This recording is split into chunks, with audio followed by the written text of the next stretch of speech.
하이브리드의 비중을 차종을 9종으로 더 늘리면서 모든 그 궁금증의 내용의 결론치는 시장에 다 있습니다. 특성을 살펴보게 되면 지수가 먼저 가는 경우도 가끔 있지만 대부분의 경우는 삼성전자가 먼저 지수를 뻗어주고요.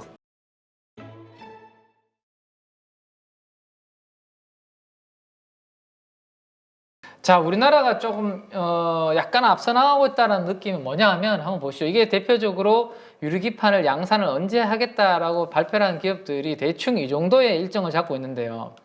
SKC가 SK 앱솔릭스라는 자회사를 통해서 이제 유리기판을 한다라고 했는데 25년도에 시제품을 출시한다라는 이야기를 했고, 삼성전기가 26년도 아니면 그 이후 이야기를 하고 있습니다. 그 다음에 일본 기업들, 대만 기업들, 뭐 다이니폰 프린팅이 2027년도에 우리 매출에 한 50억 원 하겠소.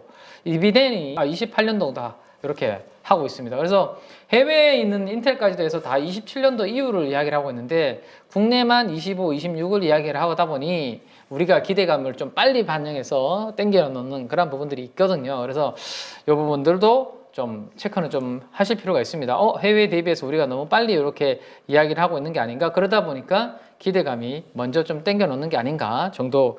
요거는 좀 신중하게 생각하시는 분들한테는 고려할 부분이고, 삼성전기 같은 경우가 지금 어쨌든 유리기판이라는 부분들로 인해서 기대감이 조금 있는데 워낙 덩치가 큰 기업이고 다른 사업부의 비중이 크다 보니까 뭐 다른 종목들보다는 상승률이 지금까지는 별로 없는 상황인데, 지금 오른쪽에 보시면 MLCC라는 게 어쨌든 이 회사의 주력 제품이고, MLCC 3사라고 하면 일본의 무라타가 있고 또 야게오라는 또 기업이 있습니다. 그죠? 그들의 주가는 여기에 있고 여기 정도의 위치에 있는 거에 비하면 삼성전기는 아직까지 여기에 있으니까 얘네들이 작년도 연초에 올라간 거에 비하면 그 삼성전기의 주가에 아직 룸은 조금 더 올라갈 수 있는 룸이 있지 않냐라는 부분도 있고요. MLCC 관련된 종목들과 비교했을 때.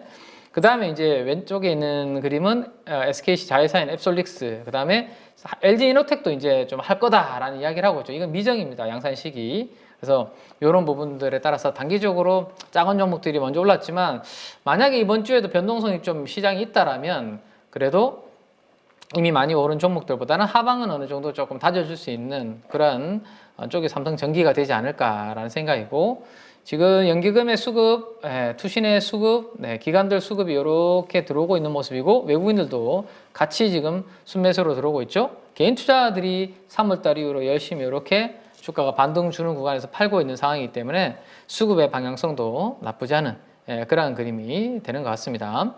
자, 그래서 일단 뭐 유리기판 쪽에서는 그 관련된 부분들까지 한번 보시면 될 것 같고요. 자, 그 다음에 이제 지난주 제가 이제 일발 장전 시간에 금요일 날 센 종목과 상대적으로 가격 조정이 받은 종목이 있는데 그 두 종목 다 나름대로 근거가 있고 위치도 나쁘지 않다라고 말씀드렸던 게 바로 하이브리드 관련해서 제가 일발 장전 시간에 금요일 날 말씀을 드렸습니다. 하나가 바로 코리아 FT였죠. 이거는 옆으로 횡보하고 가격 조정을 거의 안 보이는 거를 보면 상대적으로 에너지가 매우 강하네요 라고 말씀드렸고, 세방전지는 대신에 고점 대비해서 가격 조정을 잘 받았기 때문에 가격 부담이 요거는 없습니다. 그래서 두 종목 중에서 여러분들의 투자 성향에 따라서 나는 1번이 나올 수도 있고 2번이 나올 수 있으니 그거는 여러분들의 투자 성향에 따라서 한번 공부를 해보시기 바랍니다 라고 말씀드렸는데, 두 종목 다 나쁘지 않은 그러한 그림이 나왔습니다. 그 이유는 기아가 이제 코퍼레이트 데이를 했는데 전기차도 물론 대응은 하긴 하는데 대중화 모델을 앞으로 이제 좀 투입을 한다라는 이야기를 했고, 오히려 더 힘이 실린 부분은 지금 기사가 대부분 다 전기차보다는 하이브리드 쪽으로 포커스가 돼 있잖아요. 그죠?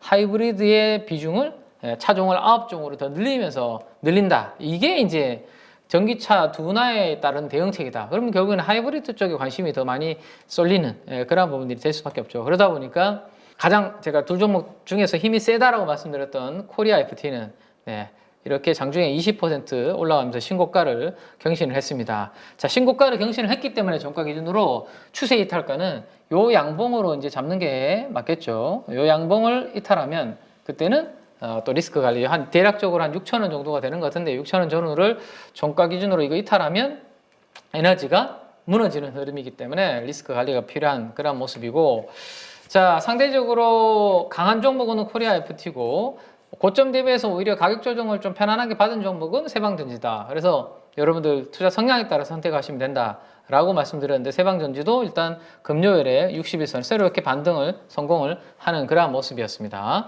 자, 여기서 이제 바로 올라갈지 아니면 또 20일 전으로 기간 조정을 했다가 올라갈지 그 부분은 이제 지켜봐야 되겠죠. 어쨌든 분위기는 전기차보다는 이쪽으로 좀 굳어지고 있는 그런 부분이다 정도 체크가 돼야 될 것 같고요. 앞서 말씀드린 대로 이제 총선 이후에 4월, 5월 뭐 뇌관이 터진다라는 얘기들을 많이 하시는데 저는 아니라고 보십니다. 아니다라는 얘기입니다.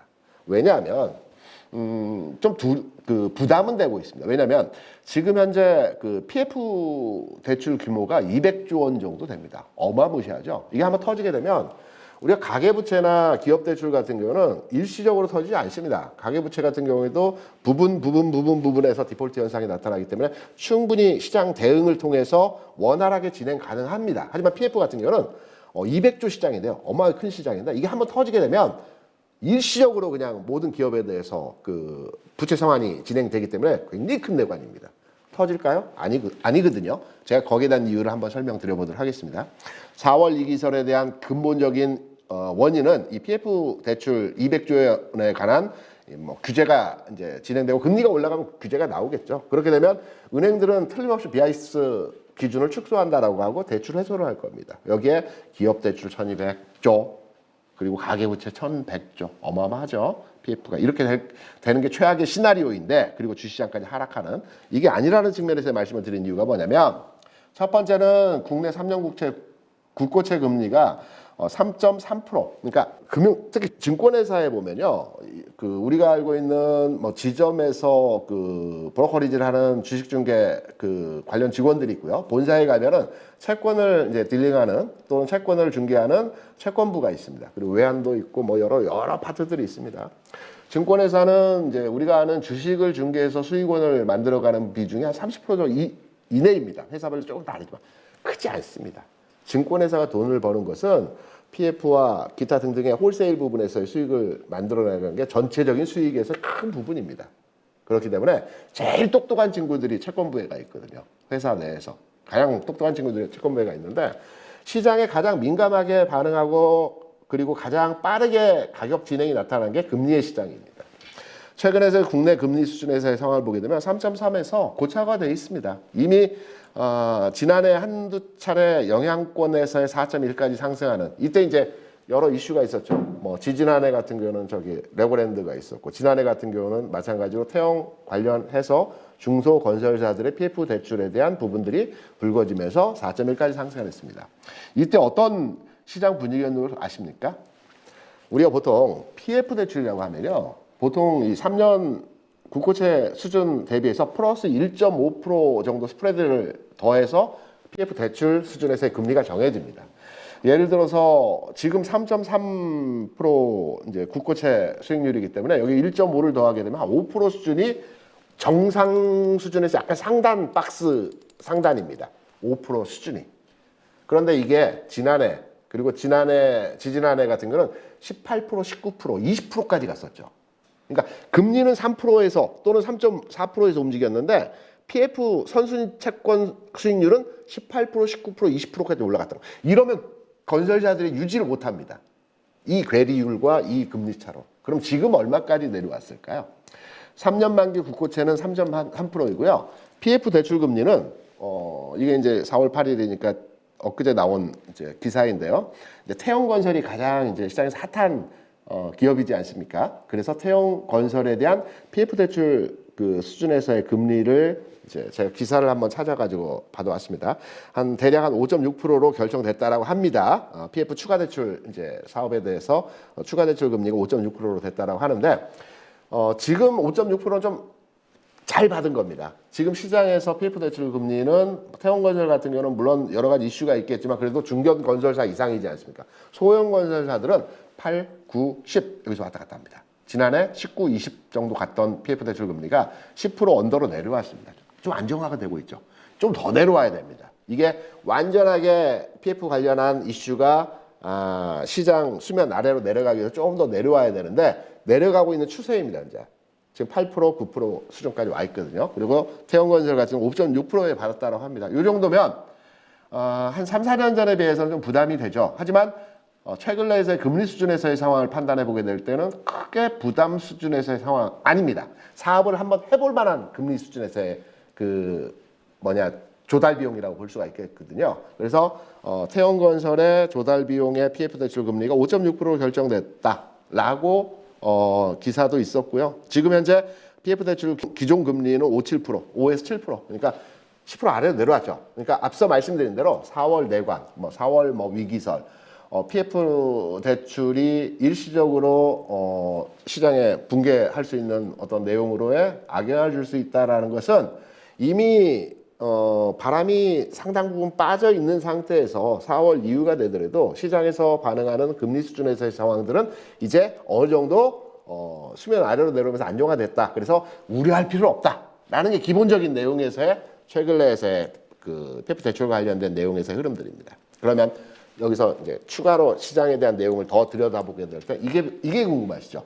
그러면 그래 한 번의 충격파는 있는데 이 한 번의 충격파가 매수를 할 수 있는 저점의 상황이 될 것이고 그러면 여기서 더 중요한 게 한 발 더 나아가서 그러면 과연 이번 시장에서의 지수는 어디까지 올라갈지 시장 어디까지 올라갈지에 대한 부분이겠죠. 간다면 어디까지 갈지 지수 시장에서는 2,800 얘기하고 있고 많게는 3,000포인트까지 예상하는 증권사들이 있긴 한데 과연 지금 2,700 중반 수준에서 어디까지 바라보고 투자를 해야 될지 판단을 해보게 되면 시장에서는 많은 신호들을 줍니다. 모든 궁금증의 내용의 결론치는 시장에 다 있습니다. 시장에 찾으면 되거든요. 삼성전자가 최근에 85,000원, 84,000원 수준까지의 주가 상승에서 흐름이 나타났죠. 한번 잘 보시기 바랍니다. 삼성전자가 답을 줬습니다. 올해 시장, 길게 본다라면 내년 초반까지도 될 수도 있겠지만 올해 수준에서의 삼성전자가 가리키는 종합주가 수준의 측면은 3,000포인트입니다. 왜냐? 삼성전자는 85,000원 수준에서의 가격이 3,000포인트 수준에서의 전후 가격이거든요. 먼저 올라갔습니다. 과거에도 삼성전자의 주가 수준을 보고 종합지수를 많이 예측을 하는데요. 하락할 때는 삼성전자가 지수와 함께 연동해서 같이 빠집니다. 삼성전자는 버티고 지수만 빠지는 경우는 없습니다. 왜? 지수 관여 비중이 가장 높기 때문에 하락할 때는 동조화 현상을 보여줍니다. 하지만 상승할 때, 올라갈 때는 편차 시차를 둡니다. 종합지수가 먼저 갈 때도 있고요. 종합지수가 먼저 간다는 것은 삼성전자 이외에 시총 하이닉스라든가 LG화학이라든가 삼성바이오로직스라든가 등등등등등의 종목들이 먼저 간다는 얘기겠죠. 그리고 삼성전자 정체돼 있고 나중에 따라간다는 거.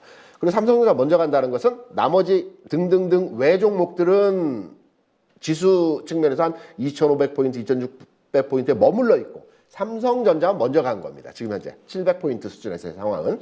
과거에도 계속된 이제 삼성전자 종합지수에 연동된 흐름에서의 상황을 보게 되면 지금 제가 준비한 자료에서의 상황을 같이 볼 때에도 2018년도 종합지수가 고점을 찍을 때요. 삼성전자가 먼저 갔습니다. 이때. 먼저 올라갔지만 종합지수는 2018년 2월에 고점을 찍었고요. 삼성전자는 2017년 11월 그러니까 시차가 한 3개월 정도 있었어요. 버텼죠. 그리고 나서 하락 진행되었지만 이렇게 버티다가 올라가기도 합니다. 버티다가 이때는 삼성전자 먼저 갔죠. 이때는 2011년에 먼저 갔고요. 그리고 21년도 시점에서의 흐름도 마찬가지로 삼성전자가 먼저 갔어요. 삼성전자 고점은 21년 1월에 96,800원 고점 찍었던 흐름이 있었고요. 지수는 뒤따라가면서 2021년 6월까지 올라갔습니다. 이때 네이버 카카오가 많이 움직였죠. 5월, 6월, 7월에 이때 움직임이 지수는 좀 더 상승 흐름이 진행됐고요. 삼성전자 키높이 수준에서의 96,800원 수준에서의 3,300포인트까지 가격 흐름에서의 진행이 되었다는 겁니다. 통상적으로 올라갈 때는 지수가 먼저 가는 경우도 가끔 있지만 대부분의 경우는 삼성전자가 먼저 지수를 뻗어주고요.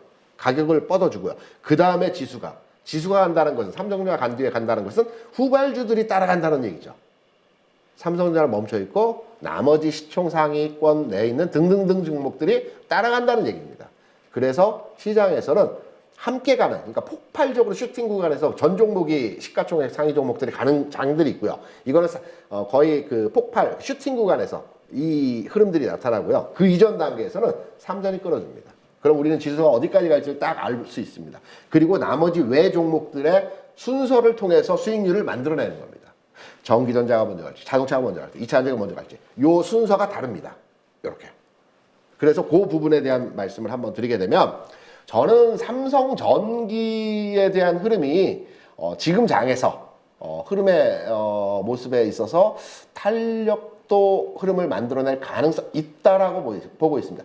등등등 외 종목 내에서 가장 빠르게 움직일 수 있는 종목이 삼성전기가 될 가능성이 있다라는 측면으로 해석을 하고 있거든요. 삼성전기를 생각하시는 분들은 지난해 너무 힘들고 어렵고 안 가는 종목이고 이 종목은 매매하면 실패하는 경우가 많아, 이렇게 생각하시는 분 계시죠? 그랬습니다. 삼성전기의 특성을 살펴보게 되면 지수가 박스권이나 하락하거나 뭐 정체되어 있을 때 절대 안 가는 종목입니다. 왜? 삼성전기는요, 외국인 선호 종목이 아닙니다. 기관이나 개인 선호, 대형주이지만 기관이나 개인 선호 종목입니다. 삼성전기 지금 외국인 투자 비중이 아마 30% 초반으로 알고 있습니다.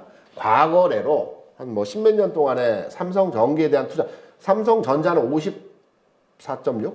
55.4? 뭐 요 정도 됩니다. 55% 내외 됩니다. 지금 현재 삼성전자는. 삼성전기는 과거 십몇 년 동안 외국인 투자 비중이요, 30% 초반이 상단부입니다.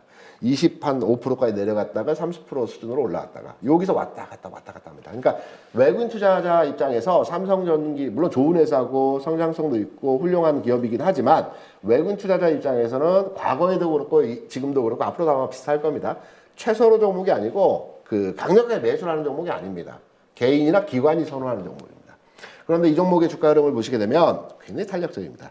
지금 제가 준비한 그림 내에서의 흐름을 보게 되면 상단이 종합지수고요, 하단이 이제 삼성전기 흐름인데요.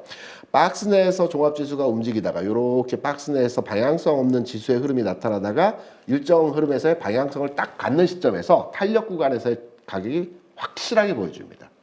이렇게 뭐 급락했고 제자리에 와서 이 추세선을 돌파하는 지수 구간의 상승이 나타날 때 이런 폭발적인 상승이 나타납니다.